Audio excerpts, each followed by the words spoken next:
Hello everyone, this is Surain from my channel Adamant Algorithm and I'm here with another tutorial in Unity 2D for today.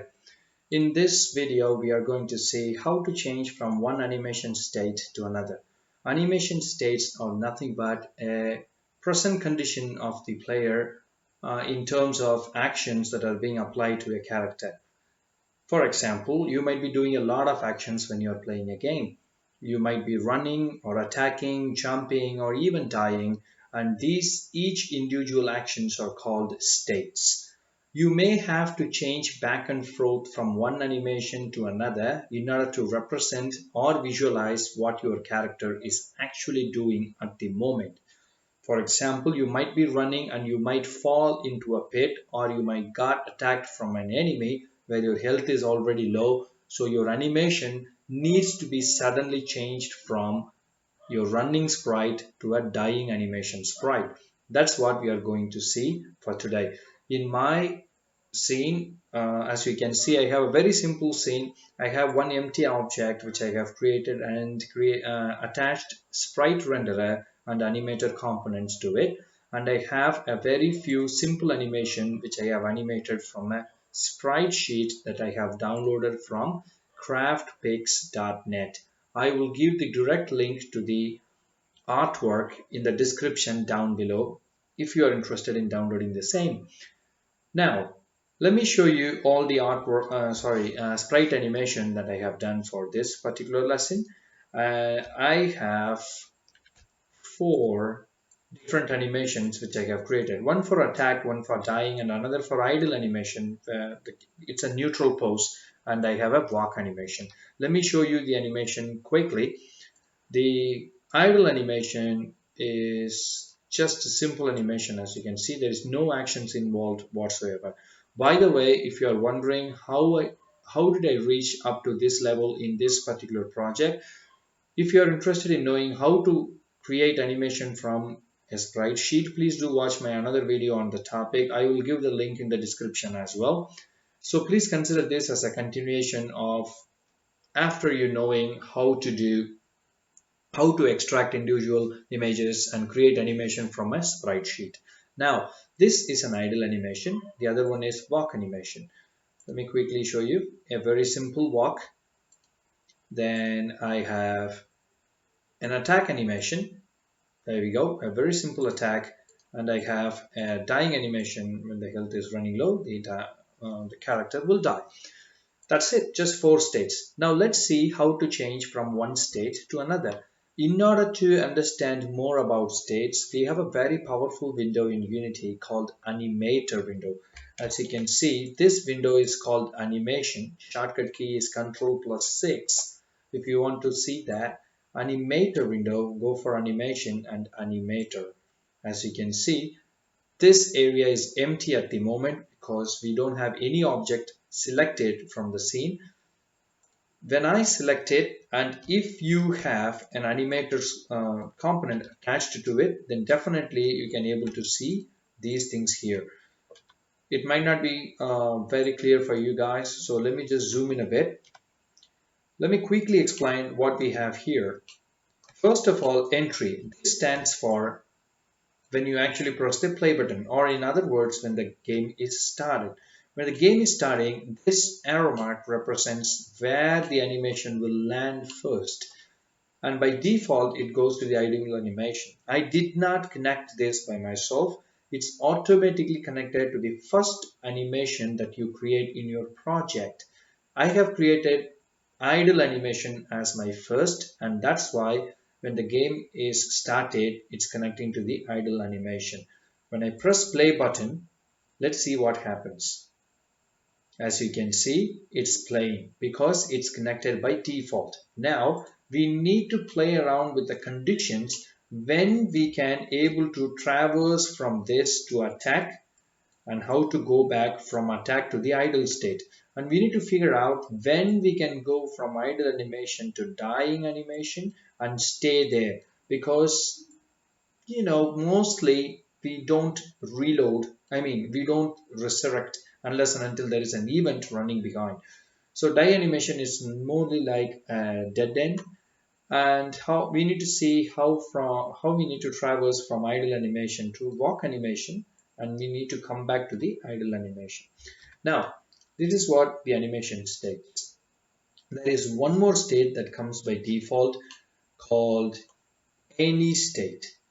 What is called an any state is, now if I select here, idle animation is nothing but when the character is idle, but any state represents anything that is currently happening to the character: jumping, dying, falling, attacking or taking attack. Call it anything. Any state is at any point of time, no matter what the character is doing at the moment. That's what we call any state. One best example of connecting with this state is dying, because you might die anytime. The only condition is when you don't have health, you die. Simple. So you might be running, walking, jumping, flying, does not matter. You might die anytime. So it's always a best practice to connect dying animation to traverse from this particular any state. Okay, so I'm gonna keep it ready now. Die animation, I'm gonna keep it right here because in the future I'm going to connect like this. All right, now we need to see what the parameters are. We will see one by one. Let's go for our first condition. Our first condition is attacking, let's say. So my game logic is going to be, when I press the space bar, I need the character to attack, meaning I will be in idle animation, and when I press spacebar, my character should attack. I mean, my attack animation should play and it comes back to the previous state. That is what I will do. As I said before, any state is another idea because I'm going to attach this attack animation at any point from any state, because when I press spacebar, this attack animation should happen. So it might be from any state. So my idea will be, I might die at any time and I will also will attack at any time as long as I press the space bar. Now let's create this first. So how to go about it? Go to the scene view, select the character, I mean select the one that you actually have the animator component attached to it. Go for a script. I'm going to create a script called um, change states script. Okay, let's wait for it. Change scripts. Okay, that's done. I'll go to my IDE, change states. Okay, here we are. So what I'm going to do now is I need to deduct an action, which is I have to go to the update. So if, and I'm going to say spacebar is pressed. So input dot get key. So get key means as long as when someone keep pressing the spacebar, or I would say down. So get key down, which means when you press, okay, the spacebar, I would say key code dot space. There we go. So when someone presses the spacebar, our code goes here. Okay. Before that, I need to go ahead and create a parameter for us for that to happen. I go to the animator and I'll see what is happening here. So any state, I'm going to create a connection. How to make a connection is right click any state that you want, make transition. Now the unity is waiting with a arrow mark. So in what you click next will be connected with this any state. So I'm going to select attack animation. So attack animation is selected and press the arrow mark itself. I mean, click somewhere here so that you can select the line. I've selected the line, and as you can see here, we have a condition. So the condition says the list is empty. Our condition is what? When somebody presses spacebar, only when you press spacebar. So that we need to do. We need to go to parameters and click this button And there are four ways of creating a parameters. Your parameter can be a float condition or an integer or a boolean value or even a trigger. Okay, so for this particular thing I'm actually going to use trigger. Okay, so parameters, select this, add a new parameter trigger. The name of the trigger is very important and it's case sensitive. Please don't forget that, because we are going to use exactly the same spelling and the case in our coding.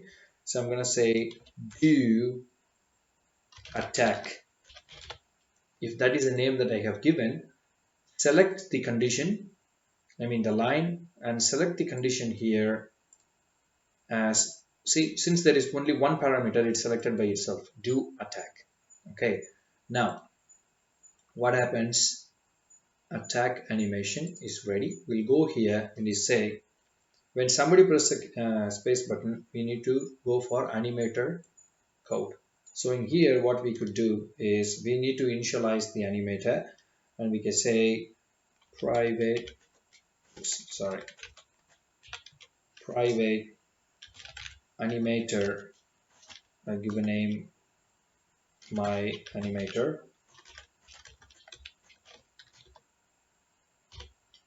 Okay, and the start I say my animator need to initialize and get the component and keep it ready. Get component animator. So now I can use the animator component attached to this body. So I will say animator dot set trigger. Just 1 second. So in here,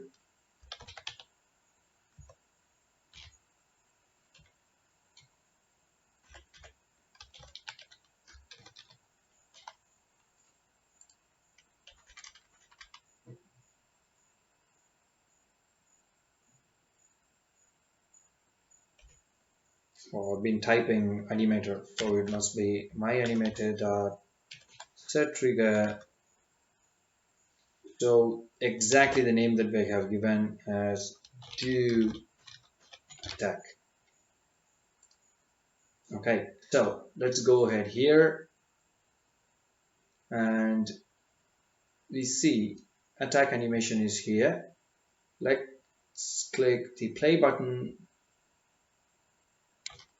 As you can see, the moment I press the space bar, no matter wherever you are, it actually goes back to the attack animation. All right, let me just play that again. Just zoom out a bit. I start the game.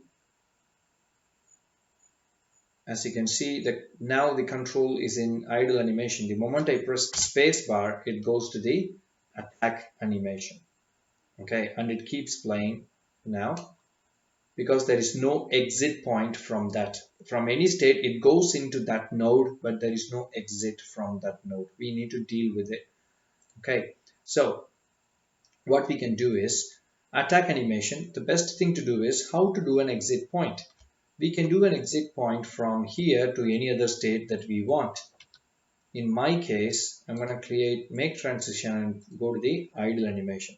So in here, what is the condition? We don't have any condition because we have exit time, which means from any state when you press space bar, the control will go to attack animation, and after a while, because it has exit time, it will automatically go to idle animation. That's exactly what we want. Let's try that technique now. Play button, idle animation is playing. I press space bar, it attacks and comes back. Cool. This is exactly what we want, right? When space bar is pressed, it attacks and comes back to idle animation. Sweet. This is exactly what we are looking for. So the next thing we need to do is to create an animation jump state for our die animation like this.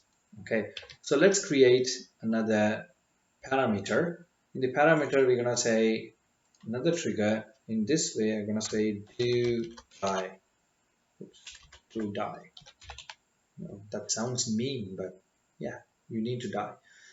Okay, do die. So how to do is any state, because you might die no matter whatever you're doing. Please don't forget that. So make transition to die animation, and in here there is no conditions as of now.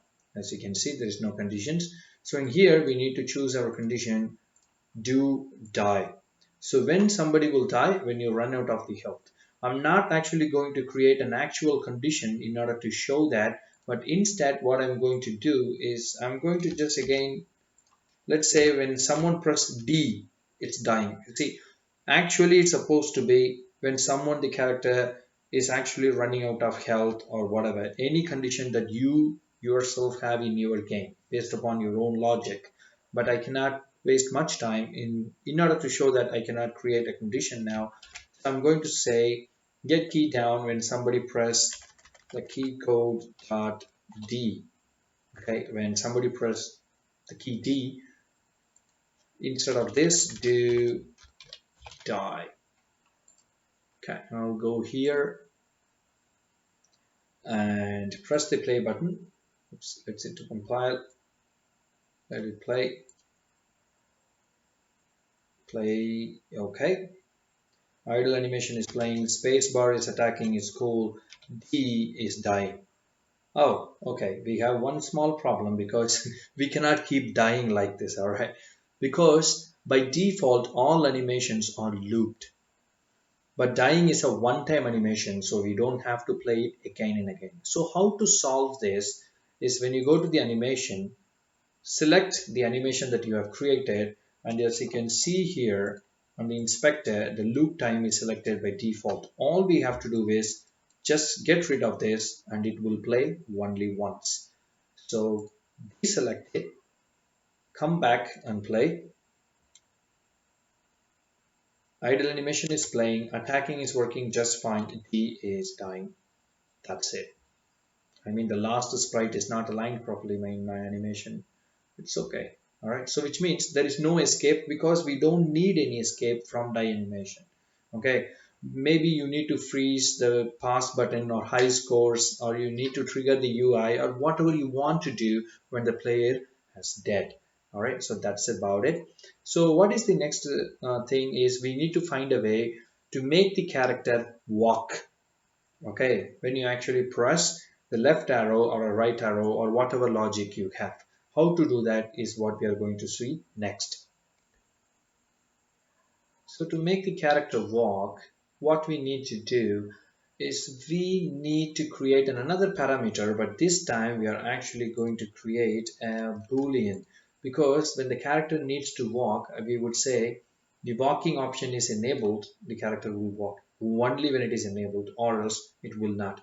If it is confusing, I will show you. So I don't know what I have selected, so I'm going to select this. I'm going to select a condition called boolean, and I say do walk. Okay, so what I'm trying to say is I need the character to walk only when this option is ticked. Okay, so if there is no tick here, the character will not walk. So how to achieve it is, again, we go to our idle animation state and we have a walk animation already created here. So we're gonna select a transition to the walk animation. Let's check the condition. Now the condition is nothing. So we need to say our condition is going to be a boolean called do walk, and make sure it's selected as true, meaning as far as the condition do walk is true, our character will play this walk animation. Okay, now let's go to the coding part and we will say when the character will be walking.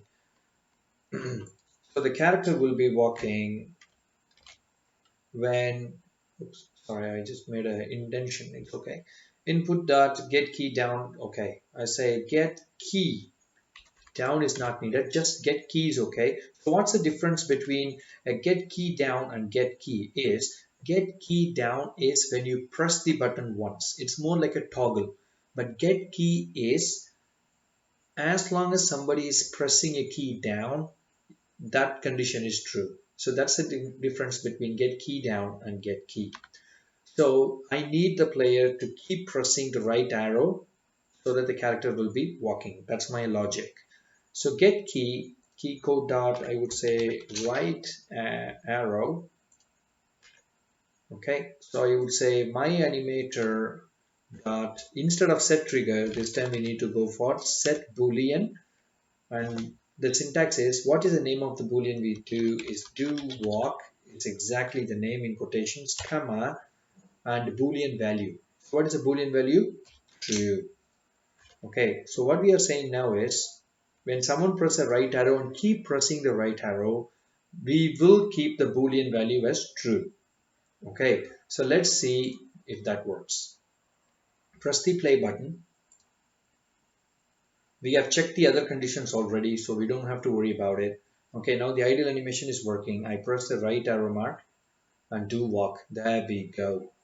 Okay, now the character is walking. All right, maybe the character is not moving. I'm not touching that in this tutorial because that's a separate one. Like, but again, if you really want to know about it, it transform.translate that command to move. It's very simple. Okay, now we have a problem is once you enter the state in here, there is no going back because we are stuck there. We need to find a way to come back to the idle animation. And now our logic became very easy for us because we are saying as far as the do walk is tick mark, this condition is true. So how to come back is simple. When the true becomes false, we will come back to your idle animation. That's the logic. So what we need to do is right click the walk animation this time, click on make transition and make a transition to back to idle animation. So select this transition. Now the condition is empty. We will select the same condition which is do walk, but this time we need this to be false. So it's very simple that when the condition is true, we are going to this state. When condition is false, we coming back to it. Okay, this is not all. We need to go to our coding part also and set that to our advantage. So we come here. If input at get key get code is right arrow, okay, and this time what we need to do is get key. Sorry. So get key in here will keep the condition boolean true as far as someone is pressing it. So we need to detect when that player is leaving the button, which means releasing the button. So the simple change would do, which is get key up, meaning when the key is released. Now my animator.setBool do walk becomes false. Okay, so we go ahead and make sure we double check. Oops, let it to compile. When it is true, this happens. When it is false, this happens. So let's go ahead and play. Its idle animation is playing right now. I keep pressing right, the character is running. I leave the button. Ooh la la. So that's exactly what we want. Pressing the space bar will make the character attack and D and it's dying and it stays right there. Okay. So I think I have made it as simple as possible for you guys to understand how the state machine work. Okay, so now if you see, these are the conditions we have for everything, and inside this if conditions you can do whatever you want. Okay, I think I mentioned already. Maybe quickly I go ahead and show you how to move the character also, which is nothing but so you go here transform dot translate. Okay, so in which direction we want float x. Okay, so we say vector 3 dot right, that's where we want to go into time dot delta time. I'll see if the value is not enough. I will come back and actually multiply a few values into it. Let it to compile. Okay, press the play button. I press the right arrow. There we go. Okay, the character is running. So I have a memory buffer problem, and that's why you have that latency that you guys actually see. Cool. Okay, so there we go. That's exactly what we want. Turning left is actually, again, it's simple. All you have to do is copy this code and change it to left arrow and just do whatever you want to do. And please do remember to change the scale, local scale of the object to the opposite direction, which means scale the object in -x in order to turn the character the other way. Okay. All right, so that's it for now, guys, and I think it's clear for you guys to understand how to create state animation state machines for your advantage. And if you have come up to this in this video, I think you have liked the video, and please do subscribe if you want to follow for the new uploads that's gonna follow. And I will actually put at least 3 or 4 videos per week, and please do support, and thank you so much for your time, and I will see you in my next video. Take care, guys. Bye bye.